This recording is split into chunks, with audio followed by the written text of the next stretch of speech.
My name is Sarah. I'm 28, and until 3 weeks ago, I thought I knew everything about my family. I was wrong. Dead wrong. The revelation came during what was supposed to be a simple weekend trip to clean out my grandmother's house. After her funeral, Mom had been putting it off for months, making excuses about being too busy with work, too emotional, too tired. But when the estate lawyer called, saying we had 30 days to clear everything out before the property went to auction, she finally agreed to go. Dad volunteered to drive us up to the old Victorian house in Salem, the same house where my mother had grown up, where I'd spent countless summers as a child, running through rooms that smelled of lavender and old books. The house had always felt magical to me, filled with antique furniture and mysterious locked drawers that Grandma Rose would never let me open. She'd just smile that secretive smile of hers and say some things were better left undisturbed. I thought she was being dramatic. Grandma Rose had always been theatrical, with her flowing scarves and dramatic gestures, telling stories that seemed too fantastical to be true. But as our car pulled into the gravel driveway that October morning, with autumn leaves dancing in the wind like tiny ghosts, I felt a strange unease settle in my stomach. Something about the house looked different, darker somehow, as if Grandma's death had drained all the warmth from its walls. Mom sat in the passenger seat, her knuckles white as she gripped her purse, staring at the house with an expression I'd never seen before. It wasn't grief.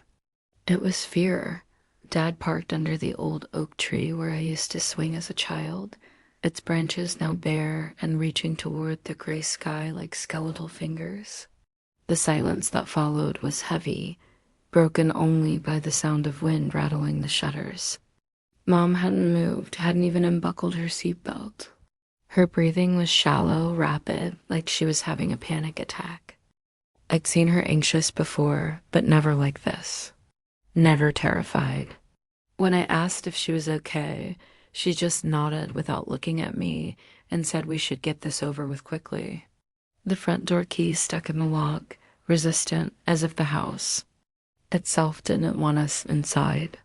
When it finally turned, the door creaked open to reveal the hallway I remembered, but everything felt wrong. The family photos that had lined the walls were gone, leaving behind pale rectangles on the faded wallpaper. The air was stale and cold, carrying an underlying scent I couldn't identify, something sweet and cloying that made my stomach turn.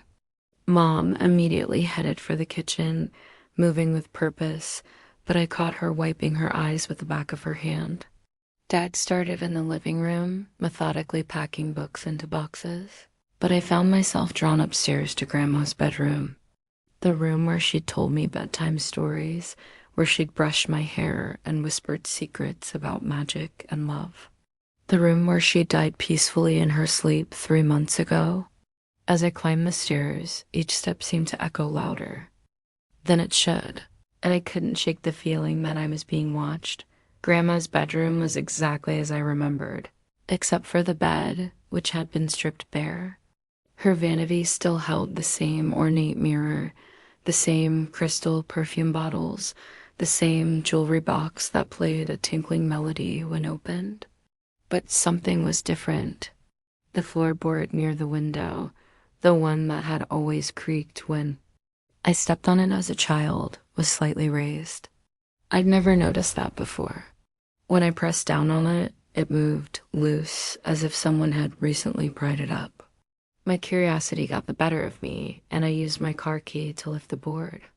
Underneath was a small space, and inside that space was a metal box, old and tarnished, with intricate engravings on its surface. My hands trembled as I lifted it out.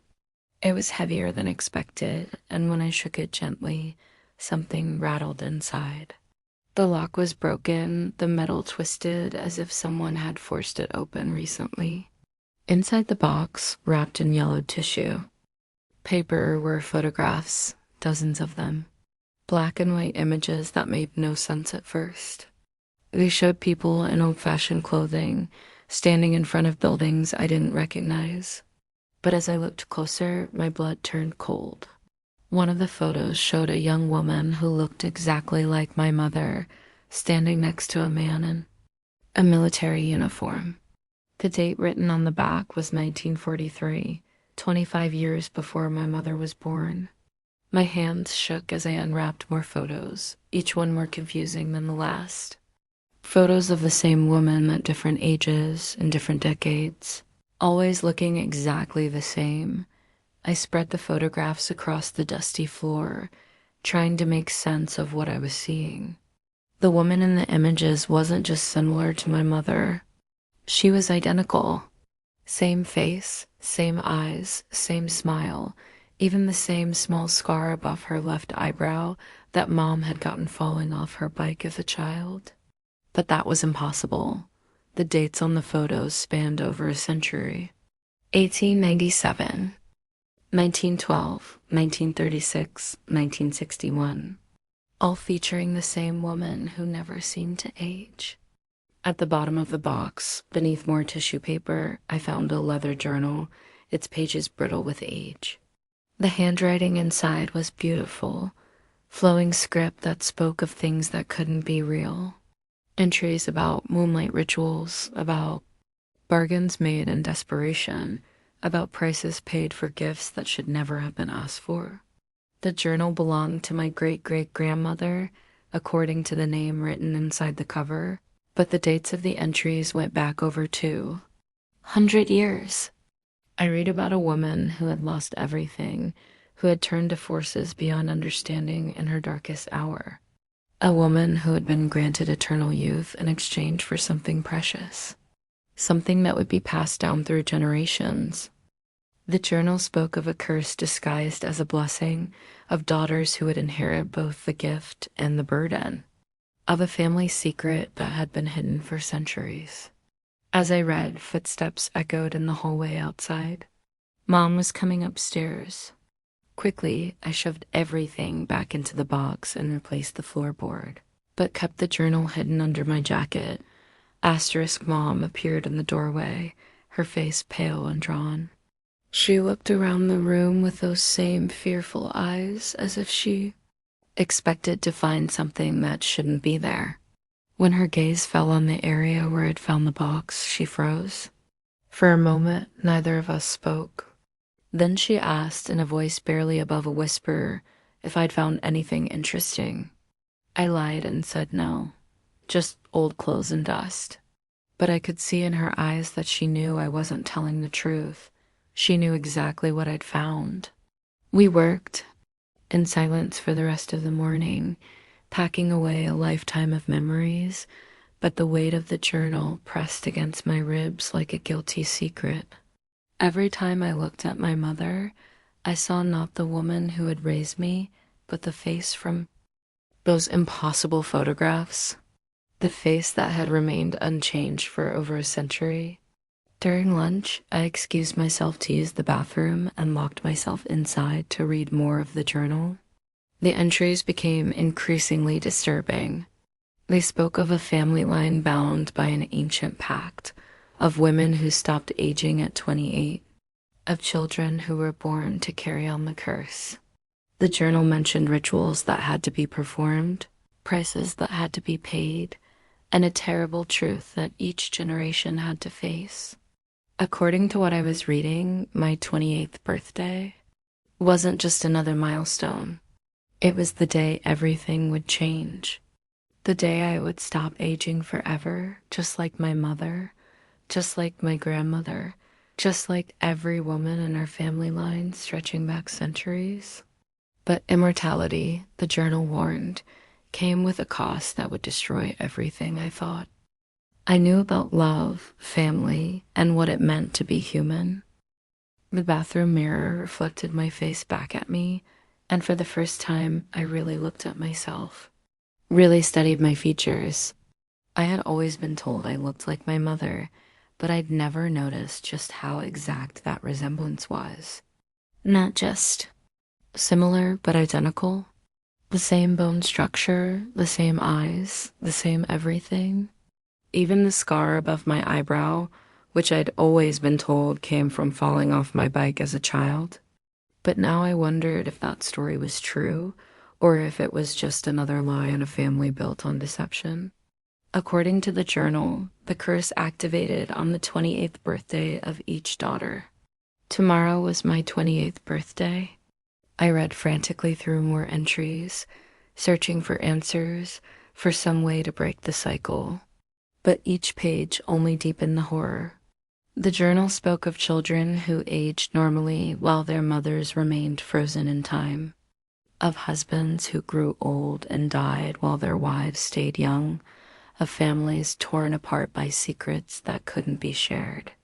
It spoke of isolation, of watching everyone you love wither and die while you remained unchanged, of having to start over every few decades, creating new identities, new lives, always moving, always hiding.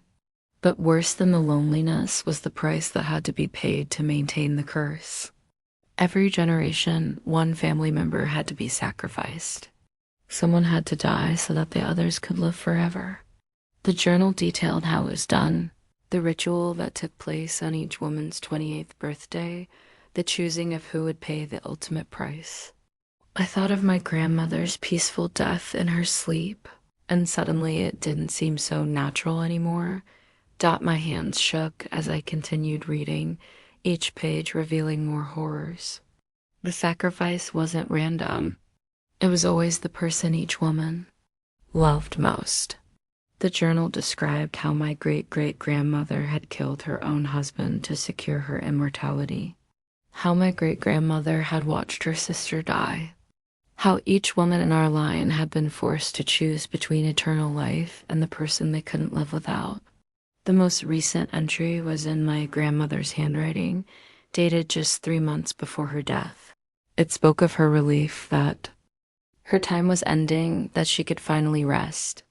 But it also spoke of her guilt about what she'd had to do to my grandfather and her fear about what would be expected of me.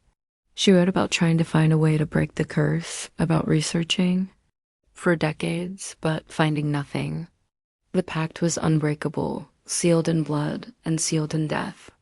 According to the journal, I had until midnight on my birthday to perform the ritual, or the curse would take someone I loved anyway, but without granting me immortality in return. I would lose everything and gain nothing. I closed the journal and stared at my reflection again. Tomorrow I would turn 28. Tomorrow I would have to choose someone to die so that I could live forever. The thought made me sick. I thought about my boyfriend Mark, who was planning to propose next month. I thought about my parents who had sacrificed so much for my happiness. I thought about my best friend Lisa, who had been by my side through everything. How could I choose? Which one of them had to die? How could I live with myself knowing I had murdered someone I loved? But according to the journal, I didn't have a choice. The curse would claim its price one way or another. I stumbled out of the bathroom, my legs weak, my mind reeling. Mom was in Grandma's bedroom, standing exactly where I'd found the box, staring at the floorboard. She didn't look surprised to see me clutching the journal. Instead, she looked relieved, as if a burden had finally been lifted. We stared at each other across the room, and I saw centuries of pain reflected in her eyes. Not just her pain, but the pain of every woman in our family who had faced this impossible choice. When she spoke, her voice was steady, resigned. She told me she'd been dreading this day since the moment I was born. She'd hoped maybe the curse would skip me, maybe I'd be different, but she knew that was wishful thinking. The curse never skipped a generation. She told me about her 28th birthday, about the night she'd had to choose between immortality and losing my father. She'd chosen immortality, but not in the way I expected. The journal hadn't told the whole truth. There was another option, one that required even more sacrifice. She could take the curse upon herself permanently, absorbing the burden meant for her daughter. But doing so would mean giving up her own immortality, aging rapidly until death claimed her within days. My grandmother had done the same thing for my mother, which was why she died looking old, despite having lived for centuries, and my great-grandmother had done it for her. Each woman in our line had eventually chosen to sacrifice herself rather than force her daughter to become a killer. But the curse was clever. It always waited until the daughter was old enough to face the choice herself before allowing the mother's sacrifice to be meaningful. The room felt like it was spinning as the full weight of the truth hit me. My mother hadn't aged because she'd killed someone. She'd stayed young because her mother had died for her. And now, on my 28th birthday, she was preparing to do the same thing.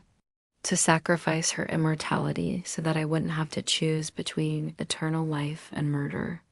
But I could see in her eyes that she was terrified.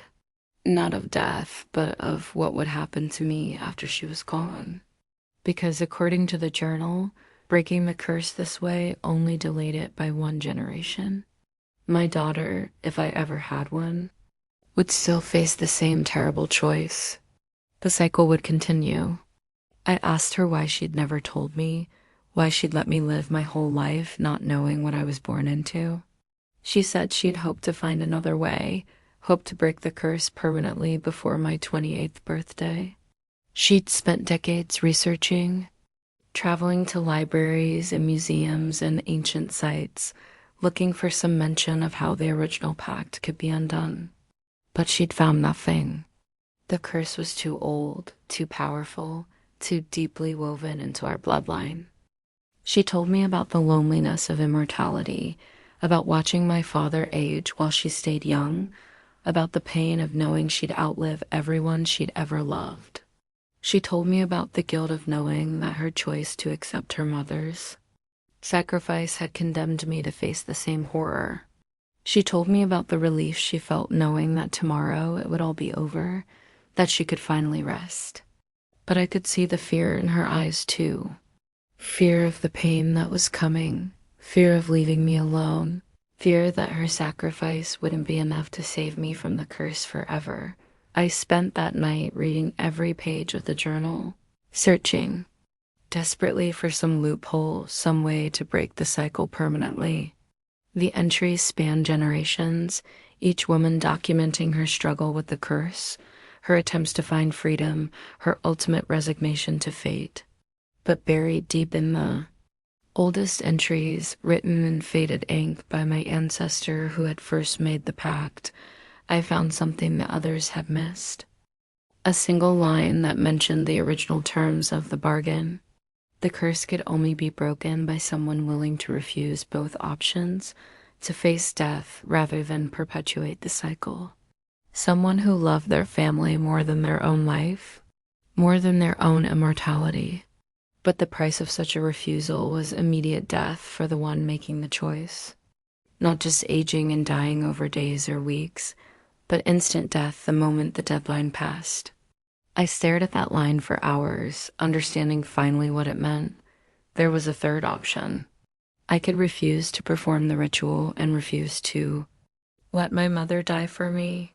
I could choose to die myself tonight and break the curse forever. No more women or family would face this choice. No more sacrifices would be required. The bloodline would end with me, but it would end clean. I thought about Mark, about the life we planned together, about the children we talked about having. I thought about all the experiences I'd never have, all the people I'd never meet, all the love I'd never give or receive. But I also thought about my mother's pain, about the centuries of suffering our family had endured, about the innocent people who had died to maintain this cursed immortality. I thought about my future daughter, the one who would face this same choice if I allowed the cycle to continue. The next morning was my birthday, and Mom made pancakes just like she had every year since I was little. We sat at Grandma's kitchen table, pretending everything was normal, but I could see the sadness in her eyes. She thought this was our last breakfast together. She thought that by sunset, she'd be aging rapidly toward death while I continued living with the burden of immortality. She'd already made peace with her choice, but I'd made a different choice. As we cleaned up the dishes, I told her what I'd found in the journal about the third option that would break the curse forever. Her face went white and she immediately started shaking her head, telling me it was impossible, that she wouldn't let me sacrifice myself. But I'd already decided. I'd rather die than live forever knowing someone else had died for me. I'd rather end the curse than pass it on to another generation. We argued for hours, my mother desperate to change my mind, me resolute in my decision. She told me I was throwing away a gift, that immortality could be a blessing if I learned to use it wisely. She told me I could do great things with eternal life, could help people, could make a difference in the world. But I knew the truth. Immortality built on the deaths of loved ones wasn't a gift. It was a curse disguised as a blessing, and I refused to perpetuate it any longer. As the sun began to set, approaching the midnight deadline, Mom finally accepted my choice. She held me in her arms like she had when I was a child, and we both cried for everything we were losing and everything we were gaining. Freedom for our family line, but at the cost of my life. We spent my last hours together talking about everything and nothing. Mom told me stories about her centuries of life, about the people she'd loved and lost, about the beauty and horror of watching the world change around her. She told me about my father, about how she'd fallen in love with him knowing she'd outlive him, about the pain of watching him age while she stayed young. She told me about the relief she felt knowing that I wouldn't have to experience that kind of loss. We called Dad and told him we'd be staying another night to finish cleaning the house. I couldn't bear the thought of him knowing what was happening, of him trying to change my mind or blaming himself. Some secrets were better kept, some pain better shouldered alone. As midnight approached, I felt a strange peace settle over me. I wasn't afraid anymore. I was sad about leaving, about all the experiences I'd never have, but I was also proud. For the first time in centuries, a woman in our family was choosing love over self-preservation. I was choosing to break the cycle rather than perpetuate it. At 11:59, I stood in Grandma's garden, surrounded by the roses she'd tended. For decades, Mom stood beside me, tears streaming down her face, but pride shining in her eyes. She told me she loved me, that she was proud of me, that I was braver than any woman in our family's history.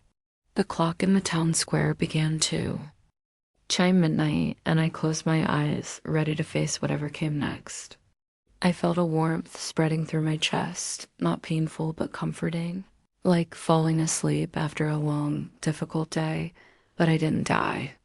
Instead, the warmth grew stronger, spreading through my entire body, and when I opened my eyes, the world looked different, brighter somehow, more vivid, as if I'd been seeing everything through a veil that had suddenly been lifted.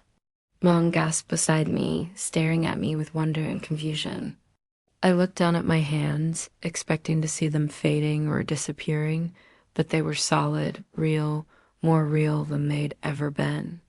The journal had been wrong, or incomplete.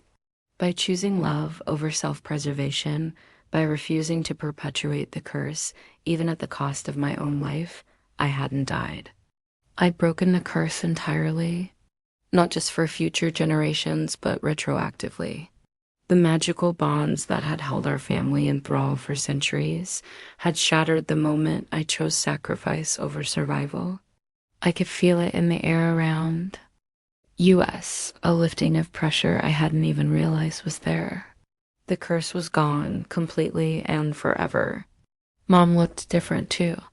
Not older, but more alive somehow, as if a weight she'd carried for decades had finally been lifted from her shoulders. We stood in the garden as the clock finished chiming, both of us trembling with disbelief and joy. We were free. Our family was free. No more sacrifices, no more impossible choices, no more watching loved ones die to maintain an unwanted immortality. The curse that had plagued our bloodline for centuries was finally broken. We held each other and cried, but this time, they were tears of relief and joy rather than sorrow and fear. In the days that followed, we discovered the full extent of our freedom. Mom began aging normally for the first time in decades, but slowly, naturally, the way it should be.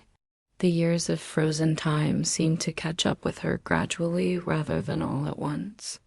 She looked older but healthier, more at peace than I'd ever seen her. We returned home and told Dad part of the truth.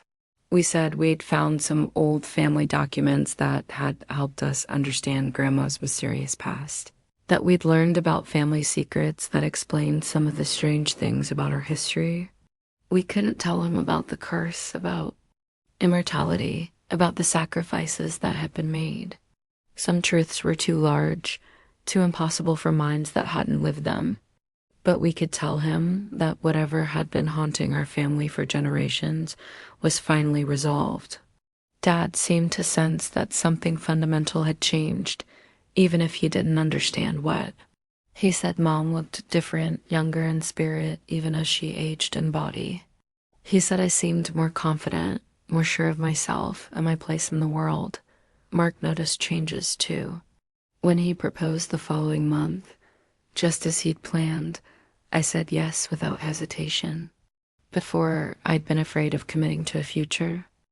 I wasn't sure I'd have. Now I knew we could build a life together, grow old together, have children who would face normal choices and normal challenges.